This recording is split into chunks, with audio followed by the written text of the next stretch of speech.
Welcome back to my channel. My name is Melanie Tana, and I love to talk about stories of all different kinds. I'm a little bit behind on my Wheel of Time reading and reviewing. I'm on book 13, and while I catch up trying to read that and two other books, that's my own fault. That's my bad. I'm going to do a video not about a specific book, but about book tropes. This is a common video subject and discussion topic for readers about the tropes they like or dislike. I'm going to be looking through a few different lists of book tropes people don't like, and kind of discussing not only whether or not I like them or not, but maybe what someone can do to improve upon that trope to give it its own unique twist. Or I might honestly say it should be done away with entirely. But I probably won't say that unless it's problematic. So we'll see what the internet has for me today. I'll put the websites I use down below. I'm using a blog post and a bit of a Reddit discussion. We have a discussion post by the blog Books, Teacup, and Reviews. Least favorite tropes and tropes everybody hates / dislikes. This person's talking about why they're actually okay with it. And I think that tropes are a thing that are not good or bad. So if you see lists about good or bad tropes, that is so subjective. It's just about sort of what you like more than it is about whether or not they're good. Because again, good, I think, is more a matter of execution and personal preference. So let's talk about these tropes, and I'll give you my ideas. I'm not a professional, though I do practice writing as regularly as I can. And I'll just kind of give you my ideas on what you could do to spice it up and make it more effective as a storytelling device. Starting right off the bat, because of course we have the love triangle. I don't hate it, What's funny is the love triangle, there's two stories I think of pretty strongly where the love triangle was a big discussion. First of all, Twilight with Jacob and Edward, Team Jacob or Team Edward. I had friends who had those t-shirts, and I started reading the books as a teenager. Even when I was reading the first few books, I was like, oh, I'm Team Edward. The other group that I think of, the other story, would be the Hunger Games. When I think of the Hunger Games, I think people misunderstood the love triangle that was happening there. Because more than anything, Katniss wants to survive. She's just trying to get through it, and she doesn't love either of these men. And it is a bit of a love triangle because two men are in love with her, but that is not the main focus of the story. So for me, I don't know. I personally want a story that's not banking on the love triangle being the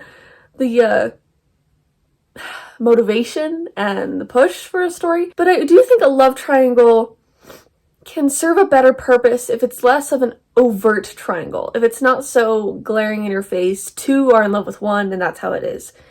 I think what a love triangle can show in a more realistic way is how people struggle in relationships and how there is overlap in moving on to other people and someone falling out of love with someone before the other one does, and how tricky that can be. And that's realistic, It's also realistic to have a crush on someone who doesn't like you back, who likes someone else who likes them. It's actually very normal for more than one person to like someone.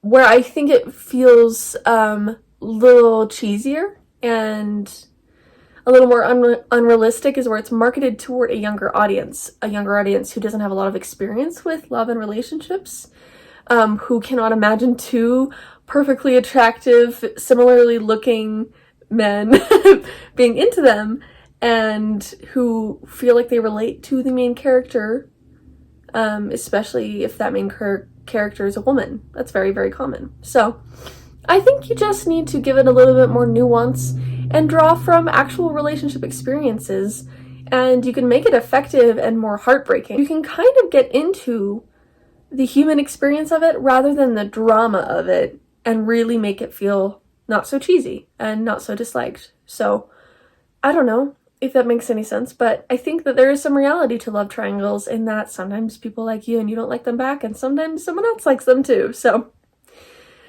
yeah, that's how it is. Kind of along the same vein, for some reason I feel like this goes with the first one. This blog post has the main character, especially female, doesn't know they are beautiful. that is something that I think can frustrate a lot of people, especially women, people who have grown up encouraged to be feminine and to be beautiful and looking at themselves and not seeing that. Again, very common, I think, in younger stories, for people to not recognize this about themselves. But I think a more, again, realistic approach, and I think maybe people feel with tropes that they are not fully invested in the story. It doesn't feel like a character is having an authentic human moment. It feels like it is just a trope. And so instead, maybe if you put a character, female or otherwise, in a situation where they like certain things about their body, but they can't really see themselves for who they are, but without relying on like a major physical transformation to make them feel beautiful, but rather a journey of acceptance. Because I think it's more realistic to be like, I like this about myself, but I wish this wasn't a present thing for me. I actually recently read a book and made a review on it, Juniper and Thorn, where the main character is not beautiful. And it's never expressed that she realized her beauty, or there was a curse that made her ugly, or anything like that. It was just that she wasn't as beautiful as her sisters and more plain looking. And in the end, like, that's okay. Like, there's never an overcoming of that, because that's not something that needs to be overcome. So I think instead, if you just have more specific insecurities for someone, give her a reason, give some believability as to why she might be attracted to someone, and maybe give her a reason why maybe someone in her life made her feel like she wasn't beautiful. That's a thing. That's a very common, realistic thing. So just give it some specificity, why they don't like themselves and why someone might like them, and maybe something they do like about themselves, rather than just being like, she looked in the mirror at her flat stomach and perfect boobs and her perfect shiny hair, and she didn't wear makeup because she didn't want it. She didn't want to be like the other girls, blah, blah, blah. Like, don't do that. I know a lot of people really dislike the chosen one trope. I am kind of just neutral on it. It's like, just prove to me that this should be a chosen one trope. Obviously, lately, I have been in the thick of the wheel of time, and there is a chosen one trope. There's a whole freaking prophecy about this guy, and it's actually really, really good. I do wish there was more of this character. In some books, it feels like you get hardly anything from him, but his scenes and his arc is so fascinating. And also, the crap he goes through to achieve his chosen one destiny is not great. I think that that is the trick, if not one of the tricks, to achieving a well-written chosen one character, is, yeah, give them this prophecy, give them the hardships to overcome, and maybe they'll even accept it. Like, Rand honestly doesn't deny this about himself for very long, given that there are 14 books, and most of the books he's trying to figure out how to do this thing that he needs to do.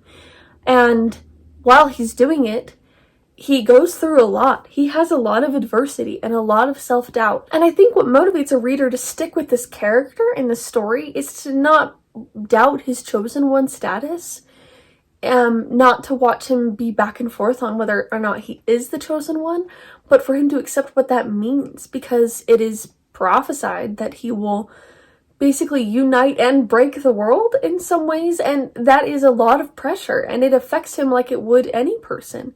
And he has a whole arc about it, and thinking about it always makes me emotional, because I've read some really powerful scenes, and he does not have it easy, and he doesn't always make the right decisions. The way that a person comes into their chosen one path or destiny is often what motivates a person to read about that chosen one. I know Percy Jackson has a lot of prophecies in it, a lot of chosen one type arcs, but I love that series, and the characters do not have it easy. So if you're going to make a chosen one, make their chosen life really, really hard, and we will care about that character. Make them interesting, not because they are the chosen one. That is nothing interesting about them. That is just something that's looming above them that they have to figure out how to handle. I think being the chosen one often entails an extreme level of responsibility. The more I think about it, the more I'm okay with it. Some types of stories I don't like, where they introduce a chosen one or a chosen one kind of magic power, where this particular child or person is excellent at something for no reason, that is silly. Do not give the chosen one immediate skill. I would say that's a huge thing. Obviously, people have inclinations and talents that they can like weave into skill, but I think it's where the character picks up a tool or object or learns a magic ability and is just instantly good at it that makes it sort of less appetizing. And I read a book that I hate so much, but I won't even say its name because I don't want to be mean. I wanted to like it so badly. It was a children's book. And toward the end of the book, the character's trying to figure out, I mean, she's young, she's trying to figure out how to save a loved one. And in a moment of desperation, she just magically does a thing that she's never done before that saves the day. So it's that chosen one going into the Deus Ex Machina that you don't really want them to intermingle too tightly, you know? Make them being the chosen one a huge challenge, and their ability to handle it a demonstration of their skill and perseverance, so that them being the chosen one makes sense, that they put that chosen one armor on, not that it's already on them, not that they're already perfect at everything they do. So make them struggle and also make them grow and show the emotional effects it has on a person, because being told you're destined to save or destroy people, or both, is kind of a lot for a person. And it's often written about children, so you should maybe consider how that might affect a person who hasn't even lived a full life, who hasn't even reached adulthood yet. 4 years ago on Reddit, someone posted, "What are your least favorite tropes or cliches in books?" This Redditor being Lexby 7007. Apple Juice in the Hall says, "I don't think it's necessary in books for all the characters to find a significant other in the end. If it's a romance, fine, but if it's anything else, no one needs to end up together, and certainly not every single person needs to end up with someone." I love this, and I super agree. I think that this is a trope that I think could be mended by just happening less. This is one that I would say maybe take it out. Maybe that expectation of them ending up with someone, remove it. I am working on a trilogy that I've worked on for a long time. It's one of many story ideas that I've had. It's probably the nearest and dearest to my heart, and I've never been able to find a relationship for my main character that would make sense. I just don't think in certain traumatic life situations, certain people are going to be inclined to romantic endeavors. And they might not at all either. So, and that's okay too. I think that watching a character become really self-fulfilled is really powerful. Slight spoilers if you have not watched the show The Good Place, though I won't get into any major spoilers. There's a character in that show who is beautiful and seemingly perfect and has a lot of figuring out to do and has romantic partners, but finds a lot of self-satisfaction out of just personal achievement and doesn't need a partner to complete them. I love that. I love that as a ending for a character, because it kind of shows that, yeah, it's the ending of the book, but it might not be the ending for them. And even if a character dies without romance or love, it just goes to show that that is not what makes a full life. It can be part of a full life. Of course, sometimes it's something someone wants, but they might not get. And that's also okay. I think Schitt's Creek also does an excellent job of this. And one of the best plot lines is how a character falls in love and it doesn't fall apart because of any really big bad reason, just because of life. And that character feels fulfilled to go on to bigger and better things outside of romance. That's actually a plotline for more than one character in that show. So I think that it can be a beautiful thing and more people should explore that. Redditor51 says, "I am 110% sick of nearly all fantasy books being set in some pseudo-medieval European world. You have a genre where anything is possible. Anything. Yet most authors just do the same tired, played out bull. It's disappointing. 95% of fantasy either apes Tolkien or apes King Arthur." Is apes the thing? Okay, now I have to look that up. What does apes mean? Oh, so aping is to imitate a style or a way of being. Okay, I learned a new word today. Cheers. Yeah, Google was like, did you mean the ape, the animal? No, I just am looking up a word. Okay, I agree. What's funny about the King Arthur thing is that someone pointed out to me that a lot of, and this is should have been more obvious to me, but a lot of the themes and storylines in the Wheel of Time are based off of King Arthur, and that is definitely true. That being said, I think it's done very well, and I think stories like this can be done well, but I would say they are a little bit played out. I also think there's a weird thing where the medieval European world we base our fantasy worlds after are not based on the actual medieval Europe, but on other medieval fantasy stories, and it becomes this weird convoluted mess where it doesn't actually feel real or tangible or enjoyable that way. And I think that we could benefit from maybe trying something else out. The other thing there is there are a lot of emerging authors, and I would say this isn't even necessarily advice for authors, but for readers, to look into authors of color and of other cultural backgrounds who are writing stories that are not medieval European, or if they are, they're done very well, but with their own cultural emphasis and folklore added into it. I've had my mind opened up to a lot of fascinating concepts because of the other cultures woven into these stories, and so I'd definitely recommend reading those. But if you're not an author of color, maybe consider how you could do it differently, what time period you could base something off of. Two stories that I love that I think about all the time. Obviously, I've got a little bit of an Avatar shelf here, if you can tell, Avatar The Last Airbender specifically. And I've got the Legend of Korra art book. I love Legend of Korra almost more than The Last Airbender, but I think what Legend of Korra manages to do really well is to tell a fantasy story in a more modern technological setting. We leave behind this very, very young, just like the seedlings of technology and innovation with the things Sokka worked on, going into this new world where it's kind of got a 1920s feel, and I am so here for it. And watching that play out in a world that doesn't exist, but in a way that's familiar to us and reminds us of a time we may not have lived, but is also not medieval Europe, is really, really fascinating. And I think it adds a bit of a flavor and a setting that is really enjoyable. I also think of, in a similar vein, an industrial vein, I guess, would be Mistborn Era 2, which is one of my favorite series of all time anyway, but also one of my favorite things Brandon Sanderson has created, because while I loved the magic system of the original Mistborn trilogy, I did not like the darkness of it so much, and I love the technological innovation of Era 2 and where it's kind of headed and the cultural vibes that it brings. Sort of this Western detective vibe that it just hits, and I like it. So there's ways to do it as a white person without it being medieval Europe, because probably a way that you learned more about in school than you did about medieval Europe. Maybe you just look a little bit into history, find something that interests you and jump on it. And if it is medieval Europe, then I think you should do it. But if you're looking to be more original, then don't expect people to think that your medieval Europe setting is original. So I want to talk about a trope that I've seen a lot of people comment on, like different variations of it.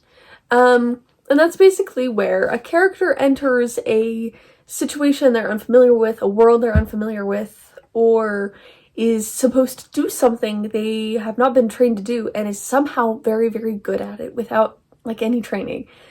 I don't like that trope. And I don't like what often might come with it, that maybe they get a little bit of training because for some reason they're the one who's supposed to do it, when there's another alternative character who is equally capable, if not 10 times more capable, already for the job and can do it. I don't think this is always the case, but so often, if there is another way more capable person, I find that they are often a woman, and that the character who's being trained and is struggling to do the training is often a man, and he somehow solves the problem, saves the day, when there is a like actually written character right there who could do it instead, or who has been wanting to do it their whole life or training to do it. And how often they have a father figure or a father character in their life who is like, I just can't let her do it because I want to protect her. No. If my dad held me back from saving the world when I was already like had been trained up to do it, I'd be like, sir, no, I'm gonna do it, okay? Anyway, I think that this is so just silly because it gives you this whole amount of time to spend with a character who sucks at this thing, to be awe-inspired by them, and it feels like I can hear the reader writing themselves into the story. I say this again and again. I think Hunger Games is cited as something with a lot of tropes, but it really isn't super tropey, and if it is, it did everything well and with purpose and intent. Katniss is just good with a bow. That is true about her, but she wasn't born that way. Her dad trained her, taught her really, really well. She's practiced at it, and also it's been a tool for her to survive. So I don't understand why all of a sudden the hero of other stories picks up a thing and is really, really good at it all of a sudden, or is destined to do it and is really good at it for that reason, and it ties back into the chosen one trope. I think that a lot of tropes have the issue of not questioning how things have been done before. So in the case like this, you have a main character, you've written them in. I think that writers need to question, why are they the protagonist? Why am I giving them this quest, this plotline, this thing to achieve, when they are not the one who could do it best? You need to have a real reason why the one who could do it best can't do it, you know? And I like the stories where it's kind of funny and turned on its head, where they had a character who could do it best, and they, like, died dramatically or something. I think, a movie I really like, actually, is World War Z. Slight spoiler of the beginning of it, but you're following Brad Pitt, and he is, I think, a military guy. He's not dumb, but he's not a scientist. And, you know, this zombie outbreak happens, and they're trying to figure out what to do. And they have this genius boy who's gonna save everybody. He's not a boy, he's like an adult man. But he's like, you know, this post-grad, super intelligent guy who knows all about this virus, and he's gonna solve the problem. And you know what? He kicks it early on in the movie. And it's a bummer for their cause. But then Brad Pitt has to save the day, and he doesn't know much. And he's got to be the one to survive so he can solve this problem. I kind of like that because that's like an oh no kind of thing, you know? But where there's someone else fully capable who has not been incapacitated who could save the day and they don't for some weird forced reason, it's just like, well, if you're going to write yourself into a story, make yourself a capable character or someone who could learn a skill, and let us watch them learn that skill and prove to us that they are the one who should be doing it. If you're going to make another person fully capable, make them more corrupt. I think so many tropes struggle because you gotta question yourself. Why is this character the main character? Why am I putting these characters in this situation? Let your character tell you what they would do. That might sound like not very plotter outliner advice, but it isn't. I outline the crap out of my stories, and then usually about a third of the way through I'm like, that's not what this character would do, and they are going to show me exactly what they would do because they're kind of their own in that way. So let yourself sit down with them, think through their eyes, try new things, question the way things have been done, and if you want to do a trope, there are ways to do it well, and there are a lot of examples. Think of the reason you love a trope and where it came from and how they did it well, or a trope you hate and how you want to conquer it and do it better. I am not a professional. Those are just my ideas. I don't like to give writing advice on the internet because I think a lot of writing advice is kind of duh or kind of just bad and too absolute. But no trope is bad or good. It is just a trope because it's a common storytelling device that people can get kind of tired of, and there are ways to freshen it up and there are ways to move on from it and do better. That's my thing. I want to hear the tropes you like or dislike down in the comment section, and let me know if you want more videos like this. I will probably make them regardless, but I'd love to talk about the tropes that you love or hate, and let's get into it because I want to get into it. But you guys are awesome sauce. I will see you later with another video. Bye.